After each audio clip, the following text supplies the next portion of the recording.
آنے والے واقعات کا بھی کثرت سے بتایا ہے اور ان واقعات میں سے بیشتر پورے ہو چکے ہیں۔ حضور اکرم صلی اللہ علیہ وآلہ وسلم کی پیدائش سے صرف 55 دن پہلے یمن کا بادشاہ ابرہہ ہاتھیوں کی فوج لے کر کعبہ ڈھانے کے لیے مکہ پر حملہ آور ہوا تھا۔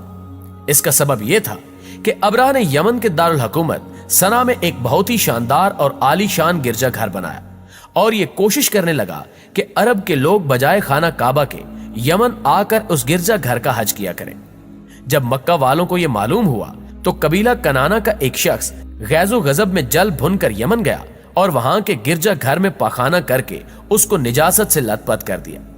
جب ابرہہ نے یہ واقعہ سنا تو وہ طیش میں آپے سے باہر ہو گیا اور خانہ کعبہ کو ڈھانے کے لیے ہاتھیوں کی فوج لے کر مکہ پر حملہ کر دیا، اور اس کی فوج کے اگلے دستے نے مکہ والوں کے تمام اونٹوں اور دوسرے مویشیوں کو چھین لیا۔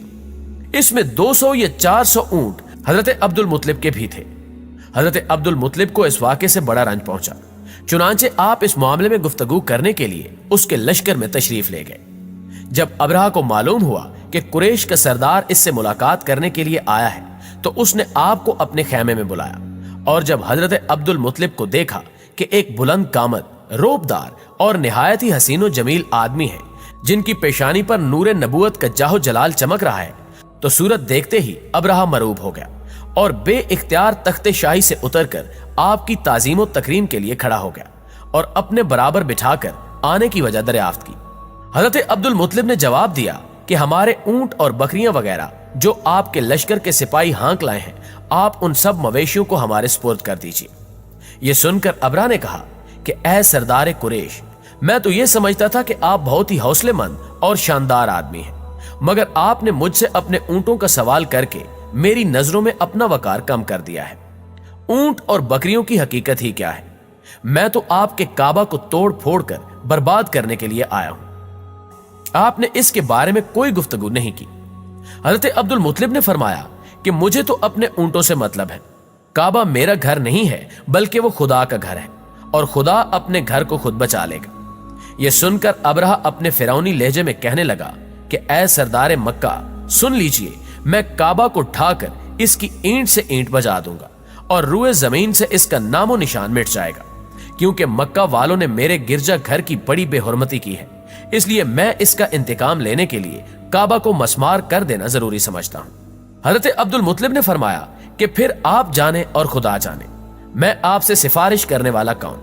ناظرین گرامی، اس گفتگو کے بعد ابرہہ نے تمام جانوروں کو واپس کر دینے کا حکم دے دیا، اور عبد المطلب تمام اونٹوں اور بکریوں کو ساتھ لے کر اپنے گھر چلے آئے اور مکہ والوں سے فرمایا کہ تم لوگ اپنے اپنے مال مویشیوں کو لے کر مکہ سے باہر نکل جاؤ اور پہاڑوں کی چوٹیوں پر چڑھ کر اور دروں میں چھپ کر پناہ لو۔ مکہ والوں سے یہ کہہ کر پھر خود اپنے خاندان کے چند آدمیوں کو ساتھ لے کر خانہ کعبہ میں گئے اور دروازے کا حلقہ پکڑ کر انتہائی بے قراری اور گریہ وزاری کے ساتھ اس طرح دعا مانگنے لگے کہ اے اللہ، بے شک ہر شخص اپنے گھر کی حفاظت کرتا ہے، لہٰذا تو بھی اپنے گھر کی حفاظت فرما اور صلیب والوں اور صلیب کے پجاریوں کے مقابلے میں اپنے اطاعتشاروں کی مدد فرما۔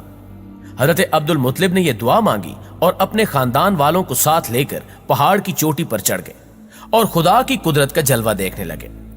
ابرہہ جب صبح کو کعبہ ڈھانے کے لیے اپنے لشکر جرار اور ہاتھیوں کی قطار کے ساتھ آگے بڑھا اور مقام مغمس پہنچا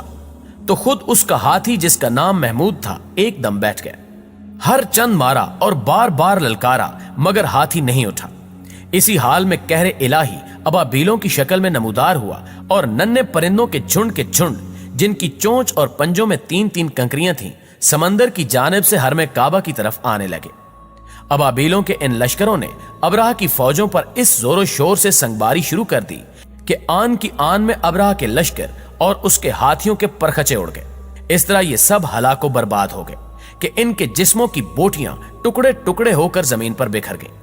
چنانچہ قرآن مجید کی سورہ فیل میں خداوند قدوس نے اس واقعے کا ذکر کرتے ہوئے ارشاد فرمایا کہ اے محبوب، کیا آپ نے نہیں دیکھا کہ آپ کے رب نے ان ہاتھی والوں کا کیا حال کر ڈالا؟ کیا ان کے داؤں کو تباہی میں نہ ڈالا اور ان پر پرندوں کی ٹکڑیاں بھیجی تاکہ انہیں کنکر کے پتھروں سے مارے تو انہیں چبائے ہوئے بھس جیسا بنا ڈالا۔ معزز دوستو، اس واقعے کے بعد لوگ اس قدر خوف میں مبتلا ہو گئے کہ کوئی شخص بھی بری نظر سے کعبے کی طرف دیکھنے سے بھی کتراتا تھا۔